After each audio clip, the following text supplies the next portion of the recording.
அல்ஹம்துலில்லாஹி ரபில் ஆலமீன். அல்லாஹும்ம ஸல்லி அலா முஹம்மதின் வ ஆலி முஹம்மதின் வபாரிக் வஸல்லிம் அலைஹி. அஸ்ஸலாமு அலைக்கும் வரஹ்மத்துல்லாஹி வபரகாத்துஹு. வெல்கம் டு வாய்ஸ் ஆஃப் ஈமான். எல்லாரும் எப்படி இருக்கீங்க? நல்லா இருக்கீங்களா? அல்ஹம்துலில்லாஹ்.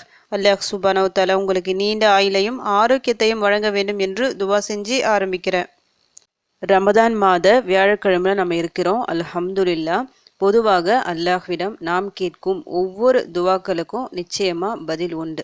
கண்டிப்பா அல்லாஹ் நம்முடைய பிரார்த்தனைகளுக்கு பதில் அளித்தே தீருவான்.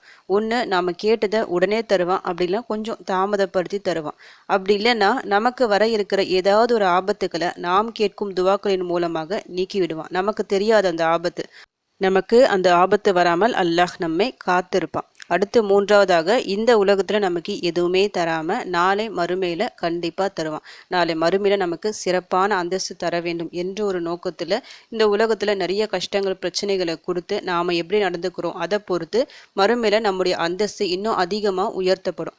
ஆக மொத்தம் நாம் கேட்குற துவாக்களுக்கு என்றைக்குமே பதில் இருக்குது. அதனால் துவாக்கள் கேட்பதை எப்போதுமே நிறுத்திடாதீங்க. பொதுவாக ஒவ்வொரு நாளும் நம்ம 5 வேளை தொழுகிறோம் பார்த்தீங்களா? 5 வேளை தொழுதுட்டு நம்ம துவா செஞ்சாலே நிச்சயமாக நம்முடைய பிரார்த்தனைகளுக்கு பதில் கிடைக்கும். ஏன்னா தொழுகை என்பது முக்கியமான ஒரு கடமையான ஒரு விஷயம். அந்த தொழுகையின் சஜிதால் நீங்கள் துவா செய்யுங்க. தொழுகை முடிஞ்சு துவா கேளுங்க. நிச்சயமாக உங்கள் கஷ்டங்கள் எல்லாமே தீரும். இது நார்மலான நாட்களில். ரமதான் மாதத்தை பொறுத்த வரைக்கும் இன்னும் எக்ஸ்ட்ரா ஒரு 2 டைம் நமக்கு கிடச்சிருக்கு. ஒன்று சஹர் டைம், அதாவது தஹஜுத் நேரம். அந்த நேரத்தில் ஒரு 2 ரக்காத்தாவது நம்ம தொழுது துவா செய்யும் போது நம்முடைய பல வருட கஷ்டங்கள் எல்லாம் அந்த ஒரு இரவில் தீரும். அடுத்ததாக இஃப்தார் நேரம், நோன்பு திறக்கும் நேரம். ரொம்ப சிறப்பான நேரம் அது. துவா கபுல் ஆகக்கூடிய நிறைய நேரங்கள் இருக்குது. சிறப்பான நேரங்கள் ஹதீஸ்களில் இருக்குது. அந்த நேரங்களில் நம்ம எதை கேட்டாலும் நிச்சயமாக அல்லாஹ் நிறைவேற்றி தருவான் அப்படின்னு நபி ஸல்லல்லாஹு அலைஹி வஸல்லம் அவர்கள் கூறியுள்ளார்கள். மழை பொழியும் நேரம், அது மாதிரி நிறைய நேரங்கள் இருக்குது. அதில் ஒன்று தான் நோன்பு திறக்கின்ற நேரம். ஏன்னா ஒரு நாள் முழுக்க நாம் நோன்பு வைக்கிறோம். யாருக்காக வைக்கிறோம்? அல்லாஹ்விற்காக வைக்கிறோம். அந்த நோன்போட கடைசி அந்த கட்டம் கொஞ்சம் ரொம்ப கடுமையாக இருக்கும். இன்னும் ஒரு சில நிமிடங்கள் அப்படி தான் இருக்கும். அந்த நேரத்திலையும் நாம் அல்லாஹ்விடம் நம்முடைய பிரச்சனைகளை சொல்லி துவா செய்யும் போது உடனடியாக அல்லாஹ் நமக்கு நிறைவேற்றி தருவான். ஏன்னா அல்லாஹ் மிகவும் மகிழ்ச்சி அடைகின்ற ஒரு நேரம் இது. அதனால் அந்த நேரத்தை என்றைக்குமே தவற விட்டுறாதீங்க. நிறைய பேர் விட்டுடுவாங்க. பெண்களை பொறுத்த வரைக்கும் அதிகமாக சமையல் வேலை செஞ்சுக்கிட்டு அப்படியே நோன்பு திறக்கிற மாதிரிலாம் இருக்கும். அப்படி செய்யாதீங்க. என்னதான் வேலை இருந்தாலும் கொஞ்சம் முன்கூட்டியே செஞ்சு முடிச்சுட்டு நோன்பு திறப்பதற்கு ஒரு 10 நிமிஷம் முன்னாடியாவது உக்காந்து அல்லாஹ்விடம் கையேந்தி கேளுங்க. அந்த நேரத்தில் சஜிதால அழுது கேளுங்க. நோன்பு வச்சுட்டு கண்டிப்பாக உங்கள் பிரார்த்தனைகளுக்கு பதில் அளிக்கப்படும். இன்னைக்கு வியாழக்கிழமை. பொதுவாக வியாழக்கிழமை என்ன நாள்? நம்முடைய அமல்கள் உயர்த்தப்படும் நாள். இது ரமதான் மாத வியாழக்கிழமை கேட்கவே வேணாம். இன்னைக்கு நோன்பு திறக்கிற நேரத்தில் சொல்கிற மாதிரி மிக சிறந்த ஒரு துவாவை நான் சொல்ல போகிறேன். இந்த துவாவை பொறுத்த வரைக்கும் நோன்பு முதல் 10, 2வது 10, 3வது 10 சொல்லிட்டு பிரிச்சுட்டு முதல் 10 முழுக்க இந்த துவாவை ஓதி வருமாறு சில ஹதீஸ்களில் காணப்படுகிறது.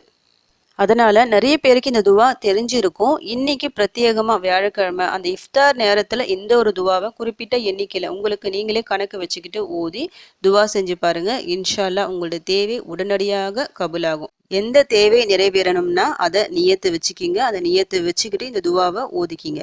இப்போ அந்த துவா என்ன சொல்லிட்டு உங்களுக்கு நான் ஓதி காமிக்கிறேன். அல்லாஹும்மர்ஹம்னா பிரஹ்மதிக யா அர்ஹமர் ராஹிமீன். அல்லாஹும்மர்ஹம்னா பிரஹ்மதிக யா அர்ஹமர் ராஹிமீன். அல்லாஹ்வே, கிருபையாளர்களுக்கெல்லாம் மாபெரும் கிருபையாளனே, உன்னுடைய கருணையை கொண்டு எங்கள் மீது கருணை செய்வாயாக. அல்லாஹ்வின் கருணையை வேண்டி கேட்கக்கூடிய துவா இது. சிறந்த ஒரு துவா. இதோடைய பொருளே மிக சிறப்பாக இருக்குது. இதில் இன்னொரு விஷயமும் இருக்குது. அர்ஹமர் ராஹிமின்னு சொல்லிட்டு சிறப்பான அல்லாஹ்வின் பெயர் இருக்குது. அதாவது கிருபையாளர்களுக்கெல்லாம் கிருபையாளனே, இந்த ஒரு பெயரை கொண்டு தான் ஐயூப் அலைவசல்லம் அவர்கள் அல்லாஹ்விடம் துவா செஞ்சாங்க. ஐயூப் நபியை பற்றி உங்களுக்கு தெரியும். உங்கள் வரலாறு நீங்கள் படிச்சிருப்பீங்க. நபிமார்களிலேயே கடுமையாக சோதிக்கப்பட்ட ஒரு நபிமார் அவர். ரொம்ப பயங்கரமாக சோதிக்கப்பட்டாங்க. யாருக்கும் இப்படிப்பட்ட ஒரு சோதனை வந்ததில்லை. ரொம்ப வசதியாக இருந்தாங்க ஆரம்ப காலத்தில். ரொம்ப மதிப்பு செல்வாக்கு எல்லாமே இருந்துச்சு. ஆனால் பணம், பதவி, அந்த பசங்க எல்லாமே அவங்கள விட்டு போயாச்சு. கடைசியில் பெரிய ஒரு நோயோ ஊருக்கு ஒதுக்குப்புறமாக ஒதுக்கி வைக்கிற அளவுக்கு நோயால் அவஸ்தைப்படுறாங்க. அப்போ கூட அவங்க துவா கேட்கவே இல்லை அல்லாஹ்விடம். அல்லாஹ்விடம். ஏன்னா நிறைய வருஷம் நம்ம வாழ்ந்திருக்கோம். 70 வயசு வரைக்கும் அவங்க ரொம்ப நல்லபடியாக இருந்திருக்காங்க. அதுக்கப்புறம் தான் இந்த சோதனை வருது. இத்தனை வருஷம் அல்லாஹ் என்ன சோதிக்கலையே, நல்லா தானே நான் இருந்தேன், எதுக்காக துவா கேட்கணும்னு சொல்லிட்டு அல்லாஹ்விடம் உதவி கேட்கல. அதற்கப்புறம் பிறகு ஒரு சூழ்நிலையில் அல்லாஹ்விடம் துவா செய்கிறாங்க. இந்த ஒரு பெயரை கொண்டு, யா ரஹ்மர் ராஹிமீன், அந்த ஒரு பெயரை கொண்டு தான் துவா செய்கிறாங்க. அதன்படி அல்லாஹ் உடனடியாக பதிலளித்தான். யா அர்ஹமர் ராஹிமீன் என்ற பெயரை கொண்டு நாம அல்லாஹ்விடம் உதவி தேடினாலும் நிச்சயமா நமக்கும் உடனே பதில் கிடைக்கும். ஏன்னா சிறப்பான ஒரு பொருள் கொண்ட பெயர் இது. அல்லாஹ்வின் அந்த கிருபையாளர்களுக்கெல்லாம் கிருபையாளன் அவன்தான். அவன்கிட்ட நம்ம கையேந்து நிற்கிறோம். நிச்சயமா நம்முடைய பிரச்சனைகளை நீக்கக்கூடியவன் அவன் மட்டும்தான். அவனால் மட்டும்தான் நம்முடைய கஷ்டங்களை நீக்க முடியும், நம்முடைய வறுமையை நீக்க முடியும், நம்முடைய நோய்களை நீக்க முடியும். அதை உணர்ந்து கேட்கக்கூடிய அழகிய ஒரு துவா இது. அல்லாஹ்வின் கருணையை எதிர்பார்த்து காத்து கொண்டிருக்கும் அடியார்கள் நாம. அவனுடைய கருணை என்னைக்குமே நமக்கு தேவை. எவ்வளவோ வசதி அந்தஸ்து எல்லாம் இருந்தாலும் அவனுடைய கருணை இல்லைன்னா நம்முடைய வாழ்க்கையே வீண் தான். இதுவே அவனுடைய கருணை மட்டும் இருந்துட்டு நம்மக்கிட்ட எந்த அந்தஸ்து வசதி இல்லைன்னா மற்றது எல்லாமே தானாக தேடி வரும். முதல்ல அல்லாஹ்வின் அந்த அருள் அந்த கருணை நமக்கு தேவை. அல்லாஹ் நம் மீது கருணை காட்டினால்தான் இந்த உலகத்தில் இருக்கிறவங்களும் நம்ம மீது இரக்கம் காட்டுவாங்க, நம்மக்கிட்ட அன்பாக பழகுவாங்க. அதனால் முதல்ல அல்லாஹ்வின் கருணையை கேளுங்க. எந்த கஷ்டத்தால் நீங்கள் பாதிக்கப்பட்டிருக்கீங்களோ, ஒவ்வொருத்தருக்கும் ஒவ்வொரு பிரச்சனைகள் இருக்கும்ல, இல்லை சில பேருக்கு ஏதாவது முக்கிய தேவைகள் நிறைவேறி இருக்கும். அந்த ஒரு தேவையை மனசில் வச்சுக்கிங்க. எந்த கஷ்டம் நீங்கணுமோ அதை குறித்து அல்லாஹ்விடம் துவா செய்யுங்க.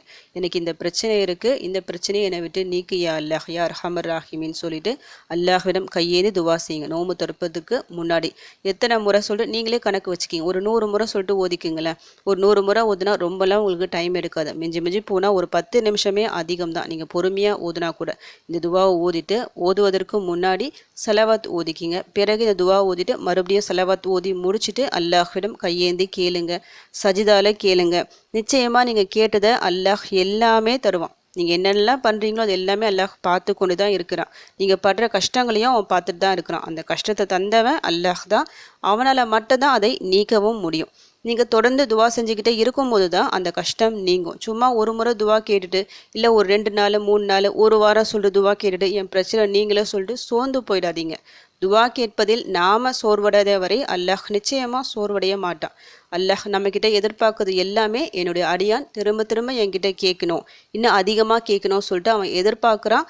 அதை உணர்ந்து நாம் துவாக்களை அதிகப்படுத்தணும்.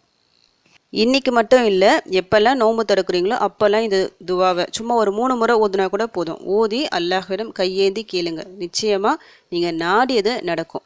இந்த துவா ஓதி உங்கள் கஷ்டங்கள் பிரச்சனைகள் எல்லாம் தீரணும், உங்கள் தேவைகள் எல்லாம் நிறைவேறணும் சொல்லிட்டு உங்களுக்காக நானும் துவா செஞ்சுக்கிறேன். எனக்காகவும் என் குடும்பத்திற்காகவும் நீங்களும் துவா செஞ்சுக்கிங்க.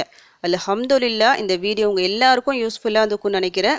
நீங்கள் தெரிஞ்ச இந்த விஷயத்தை மற்றவங்களுக்கும் எத்தி வைங்க. இதன் மூலம் அவர்களும் பலனடையலாம். இன்ஷா அல்லாஹ். அடுத்த பதிவில் சந்திக்கலாம். ஜஸக்கல்லாஹு கைரன் கசீரா. அஸ்ஸலாமு அலைக்கும் வரஹ்மத்துல்லாஹி வபரகாத்துஹு.